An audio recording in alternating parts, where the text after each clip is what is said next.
Assalamualaikum warahmatullahi wabarakatuh. Anak-anak, hari ini kita akan belajar tema 5 subtema 1 muatan bahasa Indonesia. Sebelum kita mulai pembelajaran, mari kita membaca basmalah lebih dulu. Bismillahirrahmanirrahim. Menjelaskan informasi penting dalam teks non-fiksi. Teks non-fiksi adalah teks yang berisi informasi berdasarkan fakta atau kenyataan.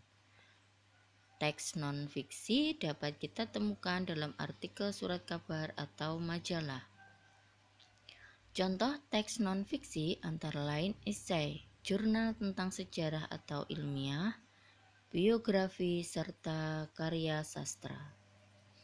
Teks non-fiksi dapat dipahami isinya jika kita dapat menggali informasi teks tersebut. Untuk mengganti informasi teks non-fiksi, kita perlu membaca dengan seksama teks tersebut. Langkah selanjutnya adalah dengan menjawab pertanyaan berdasarkan teks yang telah dibaca. Contoh teks non-fiksi, makanan hewan. Jenis makanan hewan dibedakan menjadi dua, yaitu tumbuhan dan hewan lain. Ada hewan yang hanya memakan satu bagian tumbuhan, ada pula hewan yang memakan lebih dari satu bagian tumbuhan. Bagian tumbuhan yang bisa dijadikan makanan hewan yaitu daun, batang, buah, dan biji.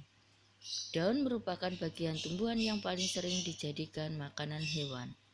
Selain tumbuhan, ada beberapa hewan yang memakan hewan lain. Biasanya hewan yang berukuran kecil menjadi mangsa bagi hewan yang berukuran besar. Misalnya, serangga menjadi makanan bagi katak atau cicak. Tikus menjadi makanan bagi kucing dan kelinci menjadi makanan bagi burung elang. Kita sudah membaca teks berjudul makanan hewan. Teks tersebut menjelaskan jenis-jenis makanan hewan. Kemudian ayo kita menjawab pertanyaan berdasarkan teks tersebut. Apa saja jenis makanan hewan? Jenis makanan hewan adalah tumbuhan dan hewan lain. Apa saja bagian tumbuhan yang bisa dijadikan makanan hewan? Bagian tumbuhan yang bisa dijadikan makanan hewan yaitu daun, batang, buah, dan biji. Binatang apa yang biasa memangsa serangga? Binatang yang biasanya memangsa serangga adalah katak dan cicak. Ide pokok teks adalah inti permasalahan dari suatu teks. Ide pokok berisi gagasan dasar mengenai suatu hal atau kejadian yang ingin disampaikan oleh pembuat teks. Untuk dapat menentukan ide pokok teks, kamu perlu membaca teks dengan saksama. Contoh teks berikut. Ekosistem yang terdapat di bumi dapat dikelompokkan ke dalam beberapa jenis. Berdasarkan cara terbentuknya ekosistem dapat dibedakan menjadi dua, yaitu ekosistem alami dan ekosistem buatan. Ekosistem alam adalah ekosistem yang terbentuk tanpa adanya campur tangan manusia, misalnya hutan dan laut. Sementara itu, ekosistem buatan adalah ekosistem yang dibuat oleh manusia. Contoh ekosistem buatan adalah sawah, kolam, dan akuarium. Pada paragraf tersebut, kalimat inti terdapat pada kalimat kedua, yaitu berdasarkan cara terbentuknya ekosistem dapat dibedakan menjadi dua, yaitu ekosistem alami dan ekosistem buatan.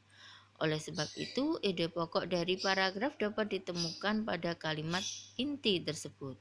Ide pokok dari paragraf tersebut adalah jenis ekosistem berdasarkan cara terbentuknya. Untuk menentukan ide pokok dan informasi penting, kamu dapat memperhatikan hal-hal berikut. Dengarkan teks non-fiksi yang dibacakan dengan saksama. Catatlah kata-kata kunci yang terdapat dalam setiap paragraf. Gunakan kata tanya apa, siapa, di mana, kapan, mengapa, dan bagaimana untuk membantu menemukan ide pokok dan informasi penting pada setiap paragraf. Membuat ringkasan teks non-fiksi. Ringkasan merupakan informasi mengenai suatu hal atau kejadian yang disampaikan secara lebih singkat, padat dari teks aslinya. Menyajikan teks non-fiksi secara lebih singkat dengan mengambil intisari atau ide pokok dari teks. Hal-hal yang perlu diperhatikan saat membuat ringkasan teks non-fiksi yaitu 1. A. Membaca teks non-fiksi dengan saksama. B. Menentukan ide pokok setiap paragraf pada teks non-fiksi. C. Menyusun ide pokok tersebut ke dalam beberapa kalimat menggunakan bahasa sendiri. D. Memperhatikan pemilihan diksi dan ejaan sesuai dengan EYD. Simak teks berikut. Indonesia dikenal sebagai negara kepulauan karena wilayah terdiri atas pulau-pulau. Negara kepulauan merupakan salah satu ciri dari negara maritim. Negara maritim adalah negara yang memiliki wilayah laut lebih luas daripada wilayah daratan. Indonesia merupakan salah satu negara maritim karena memiliki wilayah laut yang luas. Penduduk di negara maritim biasanya memanfaatkan sumber daya laut untuk memenuhi kebutuhannya. Ringkasan dari teks di atas adalah Indonesia merupakan negara kepulauan karena wilayahnya terdiri atas pulau-pulau. Indonesia juga dikenal sebagai negara maritim karena wilayah lautnya lebih luas daripada wilayah daratan. Menguraikan informasi penting dalam bentuk peta pikir. Peta pikir merupakan suatu cara mencatat kreatif dan efektif yang disajikan secara ringkas. Peta pikir biasanya disajikan berbentuk cabang seperti pohon. Untuk menguraikan informasi menggunakan peta pikiran, kamu perlu menentukan ide pokok setiap paragraf dari teks yang disajikan dan membuat daftar pertanyaan untuk membantu menemukan informasi dalam teks. Simak tes berikut. Ekosistem air dibedakan menjadi dua, yaitu ekosistem air tawar dan ekosistem air asin. Contoh, ekosistem air tawar yaitu danau, kolam, dan sungai. Tumbuhan yang banyak ditemukan di ekosistem air tawar ialah ganggang. Sementara itu, ekosistem air asin terdiri dari terumbu karang dan ekosistem laut dalam. Berbagai jenis ikan, kerang, koral, dan makhluk laut lainnya hingga pada ekosistem air asin. Nah, ini akan dibuat peta pikir ya. Contoh peta pikirnya adalah pembagian ekosistem air. Itu ada ekosistem dibedakan menjadi ekosistem air tawar dan ekosistem air laut. Kemudian contoh ekosistem air tawar apa? Di situ tadi ya.